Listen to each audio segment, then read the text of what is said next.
Je vais attendre un peu. Hello, hello everybody. Nous attendons, on est un petit peu en avance, donc on attend encore 2-3 minutes que tout le monde arrive. Et je vais me présenter et présenter mon invité de ce soir. Bonjour Joséphine, bienvenue. On attend encore quelques petites minutes parce que je suis un peu en avance, mais bien d'être là déjà. Et ce soir, je vais présenter Alexandra qui va nous faire un petit peu, nous raconter son histoire de femme, de ce qu'elle a vécu et de comment, surtout, elle s'en est sortie magnifiquement bien. Donc, je reviens dans 2 minutes. On va attendre un petit peu. On attend, Alexandra? On attend. On attend. Ah, ok. Quelqu'un. Salut Kissy. Salut, en fait, c'est Fanny qui s'appelle comme ça, il me semble. Alors les filles, vous êtes les 2 premières, mais comme il y a pas mal de monde qui vont arriver, j'attends encore 1 ou 2 minutes. Salut Laure, voilà, salut Laure. Donc bienvenue, ça va être une histoire très sympa à entendre ce soir, pas très drôle, mais qui est mis à la rigolade parce que j'ai bien aimé Alexandra, la manière dont elle a raconté son histoire de femme. Et n'hésitez pas en tout cas à intervenir dans les commentaires, car moi j'aurai le temps de les lire pendant qu'elle raconte un peu ce qui lui est arrivé, comment elle s'en est sortie, comment elle rayonne aujourd'hui. Et donc, n'hésitez pas à mettre des commentaires, salut Laurette, et puis de me poser des questions si vous en avez, parce que ça peut permettre un échange et un partage.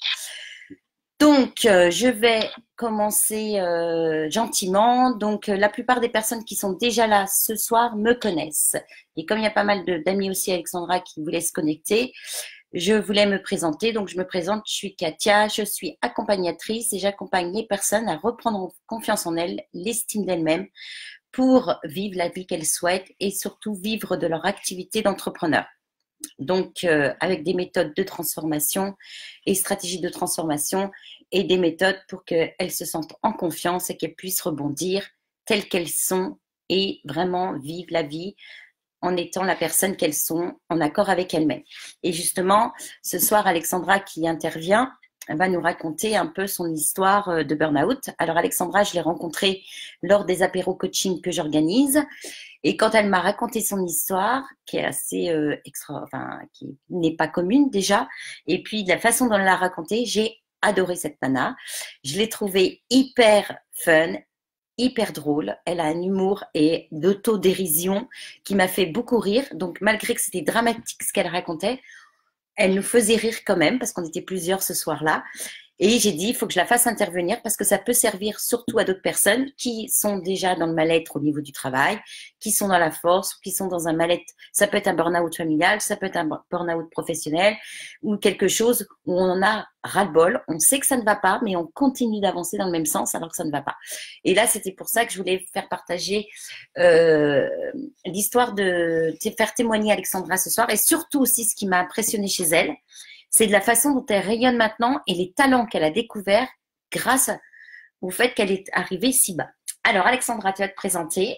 Alors, bonsoir à toutes, puisqu'a priori, il y a beaucoup de femmes qui sont connectées, pas encore des hommes, même si ils sont autorisés à participer ce soir à cette interview. Donc, je suis Alexandra, j'ai 37 ans. J'ai 15 ans d'expertise dans le domaine des ressources humaines, plus spécialement dans la santé mentale.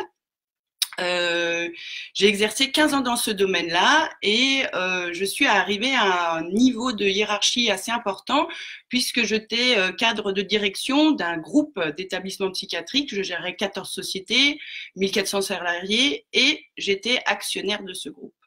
Donc, autant vous dire que la pression et la charge de travail étaient importantes.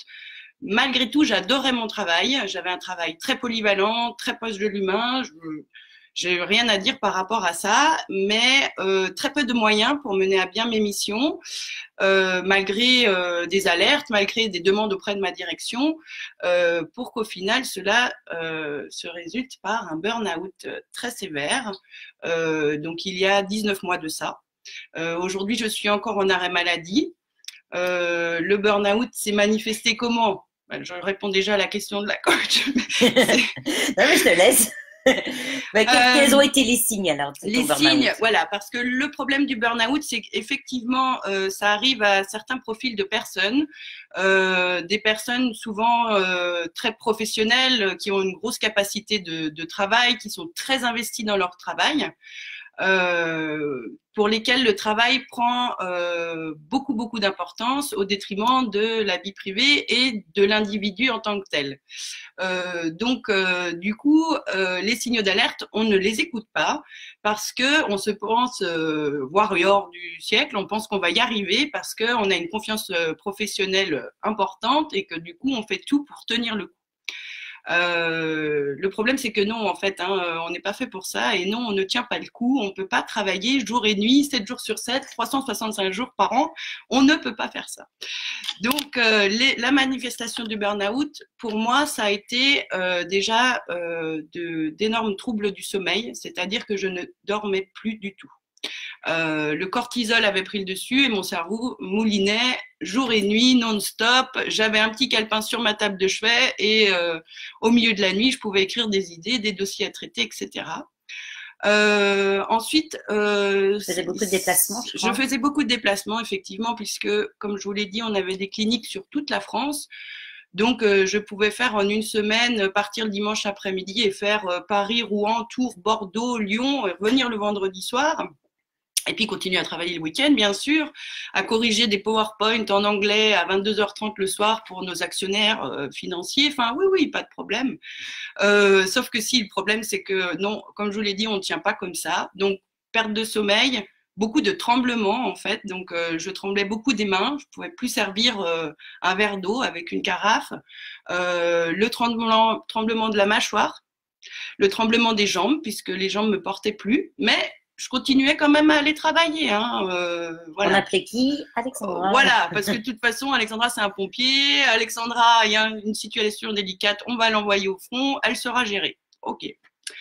Ensuite, j'ai eu aussi pas mal de problèmes de dos, des lumbagos à répétition, mais là, pareil, j'ai passé des examens, 2 vertèbres de tassé, ma foi, des micro-hernies discales, on ne peut pas opérer, c'est pas grave, je prends le remède de cheval, je prends mon sac avec l'ordinateur portable, le sac à dos avec les affaires de rechange, le sac à main et je pars comme ça, en train, en avion, en voiture, enfin dans le métro, enfin partout où je peux aller, je vais avec tout ce barda. Donc les lumbagos en fait ne se soignent pas, faut pas rêver. Remède de cheval ou pas, c'est pas fait pour tenir. Donc voilà. Donc, tu mets en fait de la peinture sur la rouille, quoi. Voilà, tu mets de la peinture, tu colmates, mais en fait la fissure est toujours là, donc voilà. Mais ça, c'était des signaux d'alerte. J'avais aussi comme signal d'alerte l'alimentation, puisque comme mon cerveau était en trop plein, mon corps refusait de s'alimenter. Donc, je mettais des aliments dans ma bouche, mais je ne pouvais plus déglutir. Donc, c'était un petit peu problématique pour se nourrir, j'avoue. Donc, j'ai perdu beaucoup de poids. J'ai perdu. Je buvais du coca. Ah, d'accord. Pas light, rien du tout. Du coca, je buvais jusqu'à 6 canettes par jour. Et je tenais comme ça, en fait. Donc, il y avait déjà un problème, quoi. Il y avait un gros problème. Donc, bon, mais au moins, je buvais le coca. Donc, perdu beaucoup de poids, donc anorexie mentale réactionnelle. Voilà, beaucoup de fatigue, une extrême fatigue, une perte de mémoire, une perte de concentration. Je me rappelais plus de ce que j'avais fait même 1 heure avant ou de ce qu'on m'avait dit ou de choses basiques en fait. Voilà. Et après, tout ça a conduit au fait que je ne pouvais plus conduire, que je ne pouvais plus lire, même l'horoscope dans le 20 minutes. Je voyais les mots, mais il ne voulait rien dire. Ça, c'était juste après ton burn-out ou c'était... Ça, c'était le déclenchement du burn-out. Ah, c'était que le déclenchement. Ça, c'était que le déclenchement. C'était que le déclenchement, ça. Oui. Tu pouvais plus regarder l'horoscope, mais tu allais quand même au boulot travailler. Oui, parce que ne pas lire, alors bien sûr que ça posait des problématiques dans mon travail. Et si tu veux, j'avais une perte de concentration, et une énorme perte de concentration, mais j'arrivais à me concentrer 2 heures par jour. Donc, en fait, je focalisais pendant ces 2 heures, je donnais tout ce que j'avais pour, je sais pas, faire une réunion avec la direction. D'accord. Mais ça durait combien de temps, ça, cette période où... Cette période-là, vraiment critique, ça a duré 1 mois à peu près. D'accord. Mais ça a été progressif. Enfin, la perte de poids, les problèmes de sommeil, les lumbagos, etc. Ça s'est fait à peu près, je pense, sur 6 mois. Mais c'était sous-jacent. Ouais, depuis un moment. Oui, oui, Ok. oui, oui, oui. Donc, qu'est-ce qui s'est passé? Eh ben, ce qui s'est passé, c'est qu'un jour, il y avait la lumière, comme ça, dans la salle dans laquelle nous sommes aujourd'hui, et le fusible a pété, il a fait nuit. Voilà, donc le cerveau a grillé. Voilà, c'est la définition du burn-out. Donc en fait, c'est un moment où la coquille est vide. En fait, le corps est là, mais il est vide. C'est une coquille vide. Il n'y a plus de jus. Voilà, voilà, il se passe plus rien. C'est-à-dire incapable de te lever le matin? Incapable de te lever, en fait, tu n'as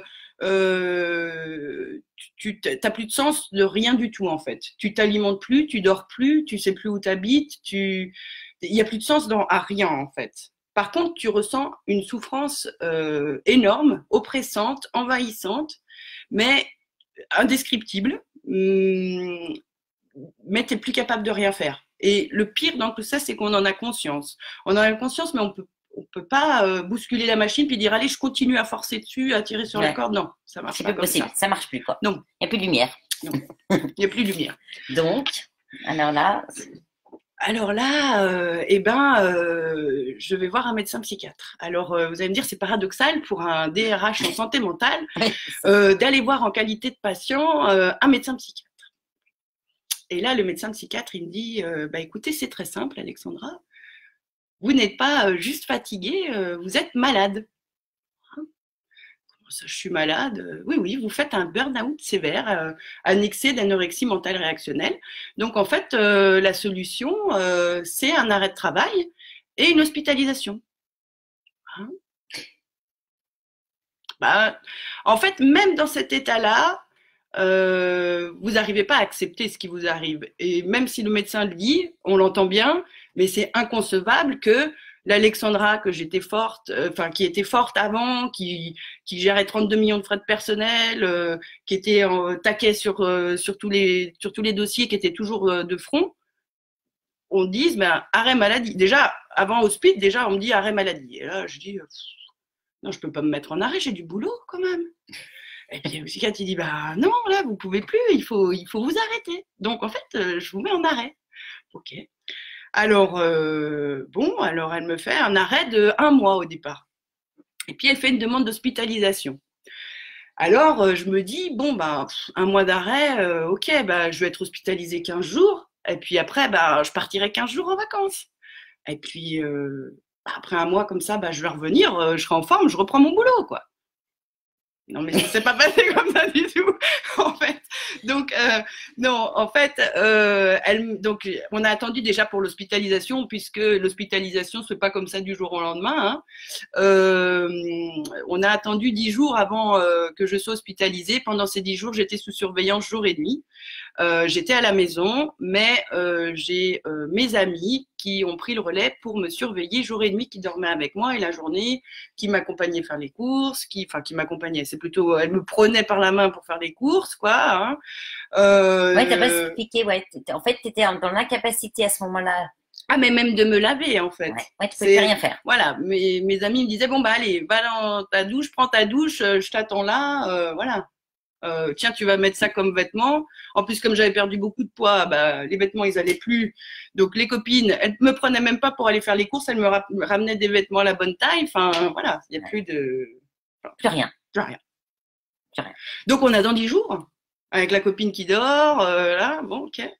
Puis après, je me fais hospitaliser. Et là, ça n'a pas duré 15 jours, non, ça n'a pas duré 15 jours. Ça a duré exactement 5 semaines. Alors ça, c'est effectivement parce qu'on a parlé tout à l'heure des signaux d'alerte. Ça, c'est les moyens pour se rétablir de ce genre de situation. C'est qu'en fait, on est démuni par rapport à cette maladie parce que elle est invisible. Elle est déjà pas acceptable ni compréhensible par nous-mêmes, mais en plus, elle ne l'est pas par notre entourage. Non, mais parce que physiquement, en fait, ça va. Enfin, il y a une enveloppe, donc ça devrait aller. Et non, ça ne va pas, mais personne ne le comprend. Donc, du coup, d'être hospitalisé, donc en plus loin de chez moi, puisqu'on n'allait pas m'hospitaliser dans une clinique que je gérais. Donc, il fallait trouver une clinique chez un concurrent. eh ben, ça permet de vraiment prendre conscience de ce qui nous arrive et puis, ben, en fait, ben, de se laisser porter comme un petit bouchon sur l'eau, puisque dans ce type en fait de clinique, d'établissement de santé, on est sur des rails de sécurité, quoi. On risque plus rien, vous êtes surveillé, vous avez le traitement, vous avez les activités. Donc, qu'est-ce que tu as ressenti à ce moment-là, toi? Oh bah, j'ai pleuré pendant 3 jours déjà. Oui, parce que on pleure quand même. On mange plus, on dort plus, mais on pleure. Ça marche encore. Donc, Et puis t'as dit personne ne me comprenait en fait. Ben en fait, personne te comprend dans, je dirais, la vie normale, la vie de tous les jours, la vie de tout le monde. Mais dans cette clinique, en fait, j'ai rencontré d'autres cadres qui souffraient de la même chose que moi. Et le personnel soignant, ben, savait de quoi je souffrais. Donc, tu étais bien entourée. Donc, en fait, ça te permet de digérer le truc, quoi. Enfin, si je peux parler comme ça, parce que je digère rien du tout. Mais donc, voilà. Alors après, dans cette clinique, ce qui était fabuleux, c'est qu'il y avait beaucoup d'ateliers thérapeutiques, autant théoriques que pratiques. Et donc, ils nous donnaient un agenda vierge sur lequel ben, il fallait indiquer à quel atelier on voulait participer chaque jour. Donc, bon, ben, même si je suis cramée, ben, je remplis les ateliers tous les jours, quoi, quand même. Puis, du matin jusqu'au soir. Et là, le psychiatre, il me dit, non, non, ça fonctionne pas comme ça. Vous allez mettre 2 activités par jour maximum. Donc, 2 ateliers, par exemple, ça pouvait être le matin, je sais pas moi, assister à une conférence sur la dépression pendant 1 heure. Donc, vous faites rien, vous écoutez juste le médecin qui parle. Et 1 heure de méditation l'après-midi. Et là, vous avez tout donné de votre vie. Hein. Alors moi, je dis, bon, bah, quand même, 2 heures, je faisais je sais pas combien d'heures par semaine. Là, elle me demande de faire 1 heure de méditation, puis 1 heure d'écoute, c'est bon, quoi. Sauf que l'heure sur la dépression, là, j'avais déjà tout donné, en fait. J'étais juste restée assise sur une chaise à écouter quelqu'un qui parlait de la dépression. J'avais tout donné. Ouais. Et après, je devais encore aller à la méditation. C'était le bout du monde. C'était l'Everest pour moi d'aller à la méditation. Bon, et puis, qu'est-ce qui s'est passé à ce moment-là? Ce que tu m'as dit, ouais, j'aurais pu tout perdre, en fait, au niveau fonction cognitive et tout ça. Alors, j'aurais pu tout perdre. Alors oui, le problème, c'est que en fait, le cerveau est impacté avec ce type de maladie. Et donc, on a certaines fonctions cognitives qui, effectivement, ne peuvent plus fonctionner normalement, comme la conduite, l'alimentation, le sommeil. Il y en a qui ne s'en remettent jamais de leur vie et qui ne peuvent jamais reprendre une activité professionnelle. Donc, moi, j'ai de la chance, j'ai récupéré un cerveau tout neuf. Tu vas nous raconter justement, ouais. Donc là, la clinique, tout ça, donc c'était long, c'était un long chemin, c'était difficile, surtout que tu partais de 100 000 votes à 0. Voilà, et puis tu es dirigeant d'un groupe d'établissements de santé mentale et tu te retrouves patient dans Quel paradoxe. dans un établissement de santé mentale chez un concurrent. Tu traverses le portail, en fait, tu es de l'autre côté. Hein. Ouais. Ah, ça, oui. T'en prends un sacré coup, quoi. Ouais. Et alors, bah après je suis sortie. Alors, attendez, attendez. Parce que c'est pas fini. Parce que je suis quelqu'un qui, même sans neurones, arrive bien à se créer des tests en fait dans la vie. Mais je le fais de manière totalement inconsciente. Donc avant, au moment du déclenchement du burn-out, j'avais fait une crise d'angoisse parce que je faisais de nombreuses crises d'angoisse dans un magasin, dans un supermarket là, dans lequel j'ai l'habitude d'aller tout le temps. Hein. Ah oui. Et je voulais acheter des pitchs au chocolat. Alors, des pitchs au chocolat, des petits pains au chocolat, hein, voilà. Et en fait, j'arrive dans ce magasin, impossible de trouver des pitchs au chocolat qui sont au même endroit que d'habitude, les mêmes pitchs que d'habitude, voilà. Hein. Et donc, crise d'angoisse dans le magasin, j'ai posé le caddie, je suis partie, enfin, ça a été la catastrophe, quoi. L'épisode du pitch, crise d'angoisse. Et puis, quand j'étais hospitalisée, un matin, j'ai demandé une autorisation de sortie et je suis allée au petit supermarket qui était à côté de la clinique. Et j'ai dit, si j'arrive à acheter les pitchs, c'est que je suis capable de rentrer chez moi. Donc mission, acheter des pitchs. Donc, donc j'ai acheté 2 paquets de pitchs, je suis revenue avec les pitchs, j'ai distribué aux patients. Voilà, c'était une petite victoire. Donc, comme quoi, des fois, j'étais fière d'avoir acheté 2 paquets de pitch. Je ne sais pas si vous vous rendez compte, mais pour moi, c'était une victoire, en fait. Ouais. Donc, en fait, dans cette clinique, ils nous préparent à la sortie. Parce qu'effectivement, comme je vous disais, on est en sécurité, on est dans un cocon, dans la clinique, tout se passe bien. il pourrait y avoir la Troisième Guerre mondiale, on se rend des comptes de rien. Hein. Et donc, du coup, préparation à la sortie, et il fallait que je continue à tenir mon agenda avec mes activités par jour. Donc, par exemple, l'activité, c'était aller acheter des piges, par exemple, changer la caisse du chat. Voilà, je notais tout. De toute façon, ce que je notais pas, c'était pas fait. Ouais. Voilà. Et puis, tu as eu un gros événement encore qui a fait que… Grosse déception. Ah, alors, mais ça, c'est revenu après encore. Ah, oui. Alors, bon. Donc, du coup, je rentre chez moi, j'achète mes pitchs. Le vendredi, j'achète… des activités. Je fais les activités, donc je vais au yoga parce que mon médecin me dit d'aller au yoga. Mais en fait, j'y vais comme un petit zombie comme ça tous les lundis matins. Ouais. Mais je fais le yoga, on me dit de faire le yoga. Donc, bon, voilà. Maintenant, ça fait 1 an et demi que j'en fais. Je peux vous dire que oui, le yoga, ça fait du bien. Après ça, donc, par exemple, le vendredi, je devais aller acheter Voici, le magazine Voici. Donc, j'allais avec la pointe, 1,80 € au petit bureau de tabac du coin, acheter mon Voici tous les vendredis, que je ne pouvais pas lire, bien sûr. Mais c'était la mission du vendredi, acheter le Voici. J'étais fière de moi. Donc, tous les jours, tu avais ta petite mission, quoi. Tous les jours, petite mission. Et petite mission pour faire aussi sortir de chez moi, etc. Bon, par contre, ça a peut-être été aussi, maintenant que tu m'en avais parlé de ça, mais c'est vrai que ça a peut-être été aussi un moyen de rebondir parce que tu avais une étape un peu, une action par jour. Il y avait une action par jour. C'est pour ça qu'après, ça, c'est quelque chose que dans ces… en fait, on a plusieurs béquilles en fait à mettre en place pour s'en sortir. Donc, bon, bien sûr, je vous ai parlé du médecin psychiatre, de l'hospitalisation, de l'arrêt maladie. Bien sûr, j'ai un traitement médicamenteux qui est controversé, mais enfin là dans mon cas c'était nécessaire. Et après il y a le fait de tenir un agenda et de se mettre des activités simples. En fin de journée, quand vous avez acheté votre Voici et acheté un paquet de pitch, alors ça vous paraît complètement aware, mais vous êtes super fiers. Et tu dis poupinum. Non, pas encore là, pas encore. Non, on s'insulte beaucoup, on se trouve moche, on se trouve nul, on se sent inutile. Ouais. On est la femme de personne, on est la mère de personne. Et cerise sur le gâteau, au bout de 6 mois d'arrêt, je suis licenciée. Donc, plus de boulot, licenciée en plus. Ouais. Alors, tu avais un poste à haute responsabilité. Voilà. Plus de mecs. Non. Pas d'enfants, comme tu dis. Et là, tu te retrouves seule dans ta souffrance. Enfin, seule avec des amis quand même. Voilà, mais zéro utilité sociale. Ouais. Voilà. Souvent, quand vous rencontrez quelqu'un, vous allez dire, et toi, tu fais quoi dans la vie? Moi, je suis DRH, je suis coach, si les gens travaillent à la maison, ils vont dire, moi, j'ai un mari, j'élève mes enfants, etc. Là, quand on me demandait, je disais, je suis la femme de personne, je suis la mère de personne et je n'ai plus de travail. Donc, tu as l'impression d'être plus personne, c'est ça?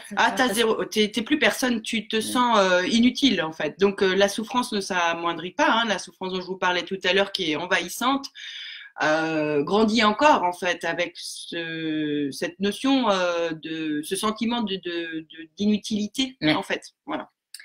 T'avais de la honte, t'avais quoi? De la culpabilité. De la culpabilité. Ouais. Alors de la honte, oui, bien sûr, mais surtout beaucoup de culpabilité. Culpabilité envers. Culpabilité de ne pas y être arrivé en fait. Ouais. J'aurais dû y arriver. En fait, si j'y suis pas arrivée, c'est que je suis nulle.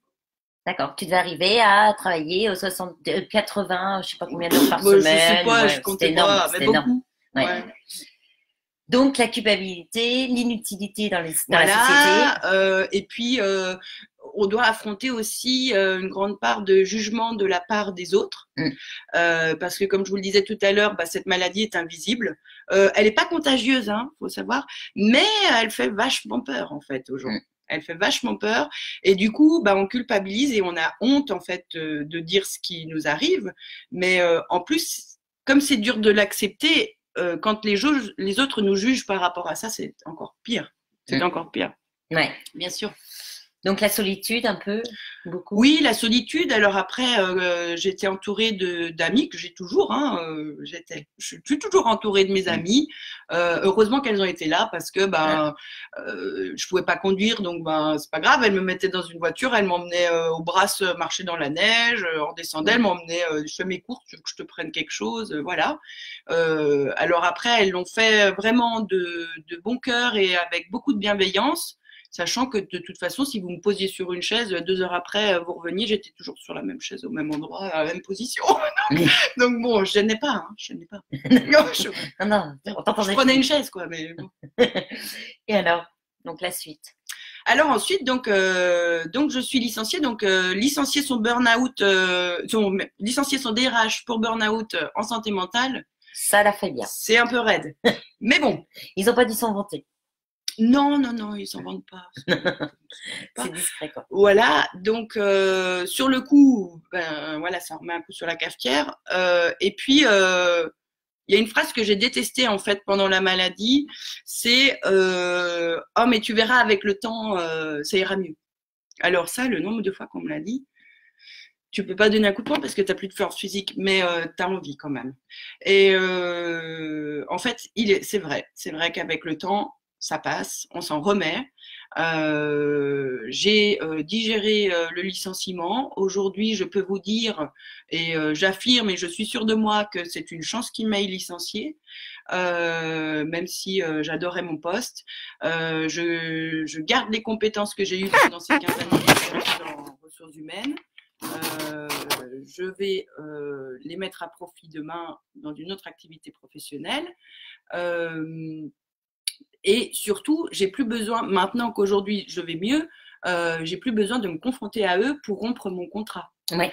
Parce que s'ils m'avaient pas licencié, aujourd'hui que ça va mieux, ça fait 1 an et demi que je les ai pas vus, j'aurais dû retoquer à leur porte et puis dire ouh en fait et me reconfronter à ça et ça aurait été, je pense, compliqué. Donc c'est un bien en fait. C'est un mal pour un bien. Oui. Donc justement, est-ce qu'il y a quelque chose, est-ce que tu as autre chose à rajouter dessus? Est-ce que maintenant, aujourd'hui, tu veux nous raconter tout ce qu'il y a eu de positif dans tout ça? Alors, ce qu'il y a eu de positif, c'est qu'en fait, cette traverse... Les conséquences positives, on va dire, parce que c'était pas vraiment positif, mais les conséquences. Oui, non, j'ai compris. En fait, les conséquences positives, c'est que la traversée du désert est longue, mais une fois qu'on l'a traversée, c'est la naissance d'une deuxième vie en fait. Donc oui, j'ai pas d'enfant, oui, j'ai pas de mari, j'ai toujours pas de boulot, voilà, toujours pas. Mais la page est blanche à tous les niveaux. Donc je peux repartir à zéro dans tout ce que j'entreprends, dans tout ce que j'ai envie de faire, puisque maintenant j'ai envie de faire les choses, en pesant le pour et le contre de ce qui est bien ou mauvais pour moi, de prendre le temps aussi d'y réfléchir. Maintenant, tu es capable de le faire, ça. Maintenant, je suis capable de le faire. Voilà. C'est ce que tu as appris de cette expérience aussi. C'est ce que j'ai appris, oui. Tu sais ce qui est bon pour toi, ce qui n'est pas bon. Tu vas plus aller dans la force et de te forcer à faire des choses que tu n'as plus envie. En fait, on s'en sort. Je pense que je suis redevenue une personne forte, mais différente d'avant quand même. Ouais. Oui. Tu n'as plus la force, besoin de te… Non, j'ai rien à prouver à personne, en fait. Voilà. Non, si ce n'est à moi-même, s'il faut me prouver quelque chose. Mais non. Non, voilà, je fais les choses pour moi maintenant. Très bien. Je passe en priorité, mon corps est passé en priorité, voilà, je redors, je remange, j'ai repris mes 10 kilos, je fais du sport, voilà. Le cerveau fonctionne, je peux lire. Ouais. Je peux regarder la télé et suivre le film et comprendre ce qui se passe. Je peux vous raconter l'histoire, reconnaître les acteurs. Voilà. Tu peux tout faire. Je peux tout faire. Donc, qu'est-ce qui t'a aidé encore à sortir de là-dedans? Qu'est-ce qui m'a aidé à me sortir de là-dedans? Alors, ce qui te fait toujours rigoler, la matouthérapie. En fait, je suis une passionnée des animaux, donc j'avais déjà un chat. On m'a conseillé de prendre un chaton. Alors, j'ai dit un chaton pour me faire des merdouilles partout. Non, merci, quoi. Ben oui, mais justement, c'est le but. Et effectivement, j'ai pris quand même ce petit chaton, qui a 1 an et demi maintenant. Il y avait une condition, il fallait qu'il soit blanc. Une condition, il fallait qu'il soit blanc. Je me suis dit, on va pas trouver de blanc, mais si, en fait, sur le Bon Coin, ils donnent des petits chatons blancs, il faut le savoir. Et donc, du coup, d'avoir ce petit animal avec nous, il nous aide à nous reconstruire, en fait, parce que en étant chaton, il apprend la vie, en fait. Un jour, il regardait les flocons tomber sur le balcon. Ben, je me suis assise à côté de lui, puis j'ai regardé le flocon tomber. Je suis originaire de la Haute-Savoie, je sais ce que c'est que la neige, mais en fait, et c'est une petite responsabilité. C'est-à-dire que le matin, si on ne peut pas se lever, par exemple un chien, ben, on est obligé de le sortir. Un chat, c'est pas nécessaire. Un chat, on peut avoir des ronrons, on peut avoir une présence, et la responsabilité est moindre quand on est dans ce genre de situation. Voilà. Donc, je vous ai dit tout à l'heure, je fais du yoga, j'ai fait de la sophrologie aussi. C'est des choses qui sont accessibles, pareil, quand on est dans un état un petit peu végétatif comme ça, hein, mais c'est accessible. Et ça, surtout, ça nous reconnecte à notre corps. Ouais. Voilà. Donc, de toute façon, il faut bien repartir de quelque chose et le corps, comme il est là, ben, on va le reconsolider pour repartir après mieux. Qu'est-ce que j'ai fait d'autre? Comme tu pouvais pas écrire, non. Tu pouvais pas, à l'époque, tu pouvais pas faire grand-chose en fait avec ton cerveau, on va dire. Ah ben non, il marchait pas. Il marchait plus trop. Il était cassé. Il était noir, quoi. C'était le. Ouais, cassé. Ouais, cassé. Alors, qu'est-ce que t'as trouvé comme astuce pour t'occuper? Alors, en fait, quand j'étais hospitalisée, je coloriais des mandalas. Alors, bon, vous allez me dire, ouais, ok. Bon, oui, bon, je tremblais beaucoup, ok, je dépassais. Hein, j'ai acheté des feux de plus fins, tout ça, ok. Après, je suis rentrée à la maison, j'ai arrêté les mandalas finalement, en fait. C'était chiant à faire. Et puis un jour, je suis sortie en ville, alors certainement le jour où je devais acheter Voici, je me rappelle plus très bien quel jour c'était. Je suis passée devant la Papéthèque à Annemasse. Oui. Et je me suis dit, bah tiens, pourquoi je peindrais pas? Oui. Alors j'ai acheté un grand carnet de feuilles, des petits tubes de peinture, puis je suis rentrée chez moi. Et puis je me suis mis à peindre. Mais en fait, j'avais jamais peint de ma vie. Hein. Je suis quelqu'un de cérébral à la base. Je suis pas quelqu'un d'artistique du tout. Pas créatif du tout. Et donc j'ai commencé à peindre sur mes feuilles de dessin. Et puis mes amis en passant chez moi m'ont dit ah mais c'est pas mal ce que tu fais et tout. Ah mais c'est bien. Et puis surtout ça occupait mon cerveau plutôt que de ruminer, de ressasser. Voilà. Très bonne méthode en plus. Très bonne méthode parce que en fait ça canalise. Ça canalise le peu de concentration qu'on a, mais surtout ça empêche de ruminer. Et puis une fois j'ai quelqu'un qui me dit ah mais tu me ferais pas cette peinture sur une toile? Je dis, oh. Bon ok, mais faut une toile quoi. Et puis Cultura, c'est à Ville-Lagrand. C'est vachement loin quoi. Alors ce jour-là, j'ai fait la pointe, pareil comme pour Voici, mais j'ai pris le bus. Alors, j'ai pris le bus pour aller jusqu'à Ville-Lagrand. Oui, ça dure 10 minutes. Quand je suis descendue du bus, j'étais fière de moi parce que j'ai pu m'arrêter à Cultura. Donc, c'est pareil, ça vous paraît... ça paraît ridicule. Quand on a une vie. Mais quand on a un burn-out, c'est des victoires, en fait. C'est des victoires. En fait, tu as eu plein de petites victoires, j'ai l'impression. Qui t'ont aidé à te reconstruire. En fait, qui montrent... Tu t'es accroché au ce qu'il y avait de positif, en fait. Exactement. En fait, qui montre qu'on est capable quand même de... Comme je me sentais inutile, non, j'étais capable de prendre le bus. Ouais, j'étais capable d'acheter des pitchs. Ouais. J'étais capable d'acheter Voici, voilà, en fait. Et donc, je suis revenue avec ma toile et puis ça a commencé comme ça. Et puis, j'ai eu des commandes, j'ai fait des expositions et…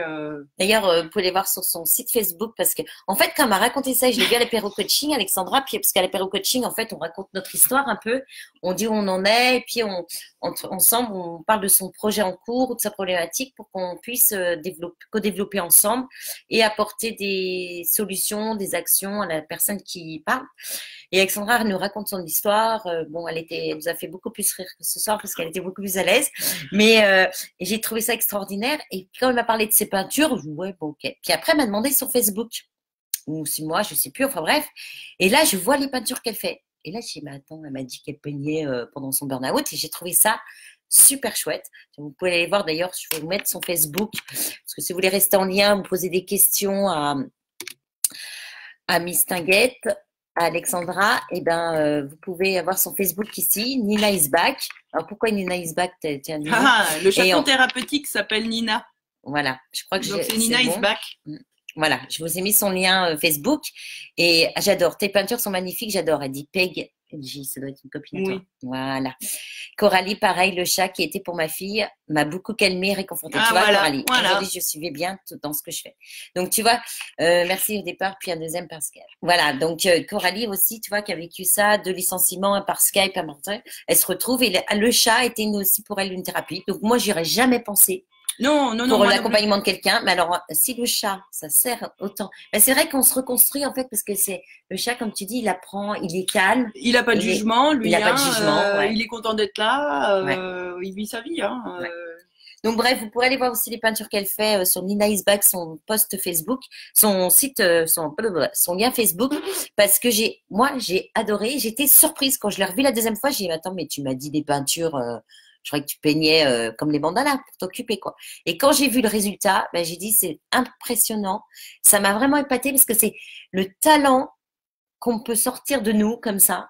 Alors qu'on pensait, c'est un talent caché, voilà, un talent Voilà, caché. donc j'avais jamais peint, j'avais jamais dessiné, hein, ça m'a pris comme ça.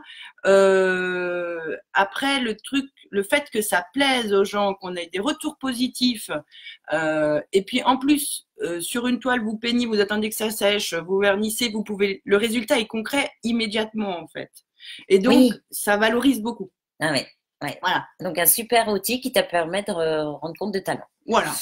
Donc aujourd'hui, comment tu te sens? Mais Qu'est-ce que tu vas mettre en je vais place? super bien. Ouais. Elle est heureuse, ce qu'elle m'a dit. Je suis heureuse. Alors être heureuse, voilà, c'est super dur. Ouais. C'est super dur d'être heureuse, bien sûr. Ouais, il y en a très peu qui sont heureux. Bien Toujours, sûr. t'as toujours pas de mec, toujours pas de boulot, mais t'es heureuse. Ouais, toujours Alors, pas d'enfant. Alors explique-nous justement, c'est super intéressant, je trouve, parce que non mais il y a plein de gens qui ont plein d'argent, qui ont des mecs, qui ont de l'argent, et ils sont jamais heureux.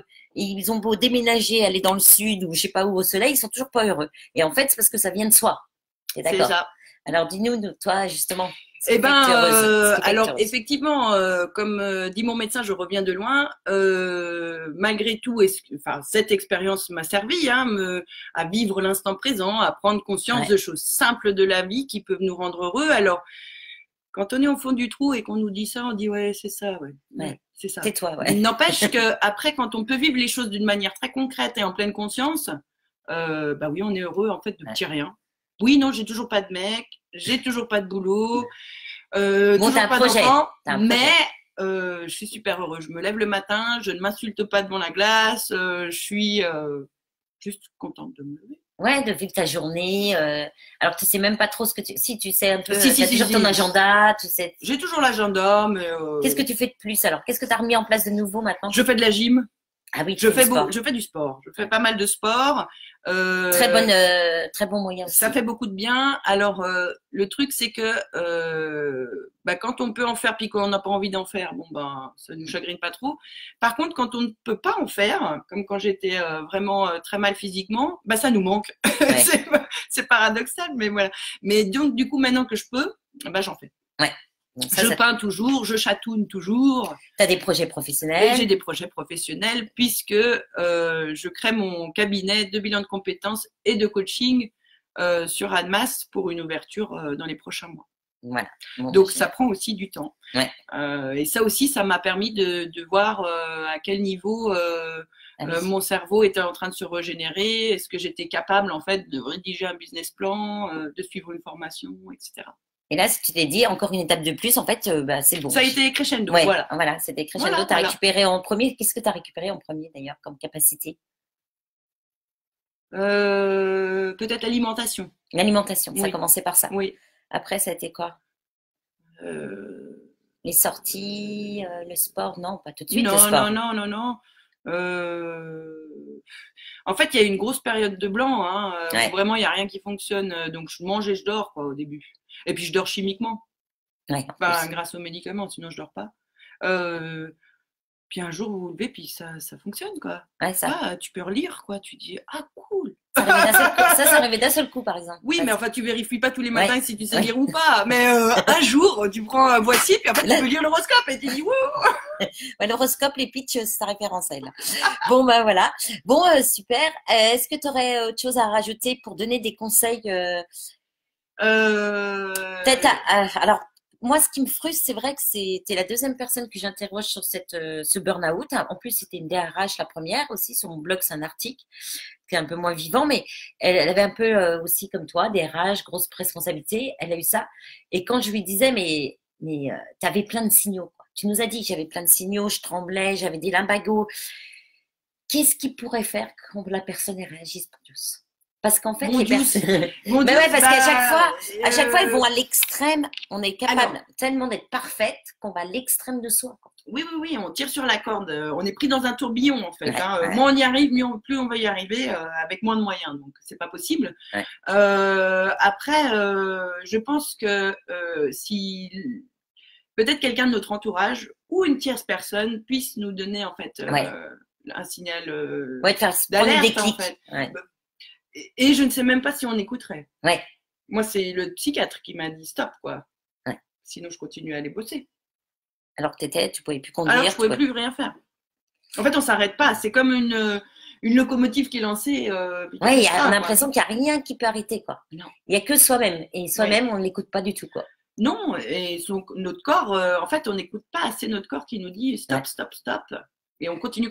Donc ça serait, tu vois, ça serait peut-être un conseil. Voilà, en fait, c'est quand il y a les mots physiques qui commencent à arriver. Il faut s'écouter. Pourquoi j'ai mal au dos? Pourquoi je ne dors plus? J'en ai plein de dos. Pourquoi je ne mange plus? Pourquoi? Se poser la question et peut-être aussi faire un lien avec quand est-ce que c'est arrivé? J'ai une migraine là depuis 5 jours. Ok, mais il s'est passé quoi il y a 5 jours? Souvent, le corps, il sait nous indiquer. Très bien, merci. Et ce que je voudrais dire aussi comme anecdote, c'est quand elle est venue à l'apéro coaching la deuxième fois, il y avait une personne en face qui manquait énormément de confiance en elle. Et quand à la fin, on a discuté tout ensemble, il y a toujours une intimité qui se crée.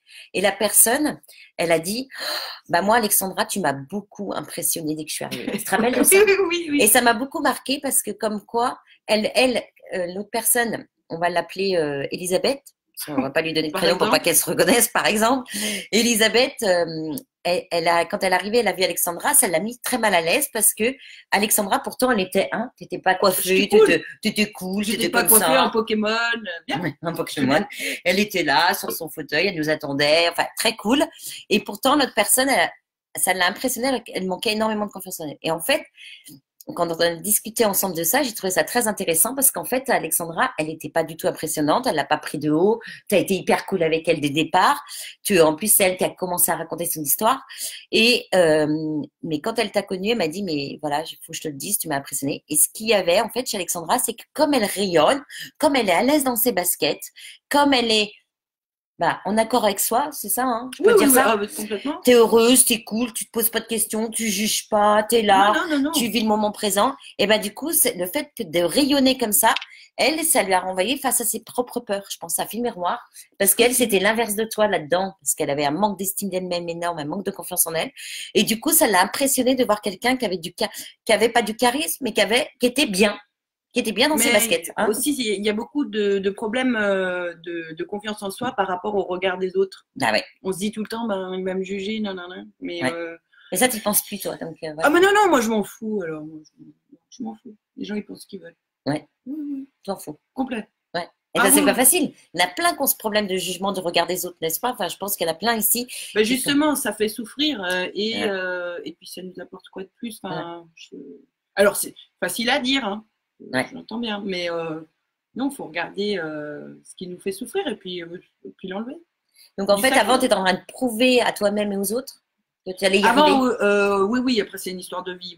Oui, ça vient de l'enfance, tout ça. Oui. Que je pouvais faire aussi bien qu'un homme. Ah, voilà. Je voulais prouver, ça c'est super intéressant dans un groupe de femmes, parce qu'on tu n'es pas la seule, je pense, à penser ça. Je veux prouver que j'y arriverais aussi bien qu'un homme et tu as été au fond du truc. Et puis en fin de compte... tu étais encore plus loin qu'un homme, justement, parce que tu étais aux limites de l'humain. Après, effectivement, je travaillais avec les autres cadres dirigeants, c'était des hommes, plus âgés que moi. Donc, effectivement, déjà, j'étais le caillou dans la chaussure, je les dérangeais beaucoup, parce que j'étais une femme et parce que j'étais plus jeune qu'eux. Donc, c'était déjà une bataille rien que ça, en fait. L'environnement professionnel. Oui. Ça y fait aussi beaucoup. Oh là là. Ok, merci Alexandra. Est-ce que si vous avez des questions, n'hésitez pas à poser des questions. Attendez, je vais remonter. Ou si vous voulez rajouter quelque chose, coucou ma poulette. Voilà, c'était. Coucou les poulettes. Ouais. Coralie, donc je dis licenciement. Son chat l'a aidé elle aussi. Alors, moi, c'est un truc nouveau que j'ai découvert. J'ai trouvé ça génial. Elle ne me croyait pas. Peggy, je ne savais pas que c'était toi, ni là la première fois que j'ai vu une toile. Je trouvais ça pro et je ne te savais pas peintre. J'ai compris après. Moi non. Moi, je déborde toujours, mais si ça se trouve, même une comptable saurait peindre. oui, je pense. Oui, c'est écouté. Coralie dit, oui, c'est écouté. Enfin, en tout cas, merci d'avoir participé. Merci d'avoir été présente. La vidéo, je vais la mettre sur le groupe. Ça a été moins drôle que ce que tu avais annoncé. Hein. Ouais, mais moi, j'adore comment tu... Et t'as même pas dit Pompidum. Pompédop. Attends, excuse-moi. Ça, c'est ton mot. Tu n'arrêtes pas de dire ça. Ouais, en fait, tu étais hyper sérieux. Elle s'est pris trop au sérieux. Ça, c'est la Bah non, caméra. mais oui, c'est parce qu'en fait, ça serait mieux de voir les gens. Ouais. Bah, la prochaine fois, on fera en salle de conférence. En vrai. Comme ça, on voit les gens. En tout cas, merci d'avoir été présent. Merci. Et puis, la vidéo, elle sera sur le groupe. Si ça peut parler ou aider des personnes que vous connaissez qui vivent peut-être actuellement ça dans leur milieu professionnel, que vous voyez qu'elles sont en train de foncer dans le mur à grands pas et qu'elles continuent à ne pas s'écouter et à avoir des douleurs physiques, à être mal, le nœud au ventre, enfin, etc., fatiguées, etc. Peut-être que ça peut leur servir ce témoignage également. Donc, merci en tout cas et belle soirée à vous toutes. Merci, Bye bonne bye. soirée. Salut.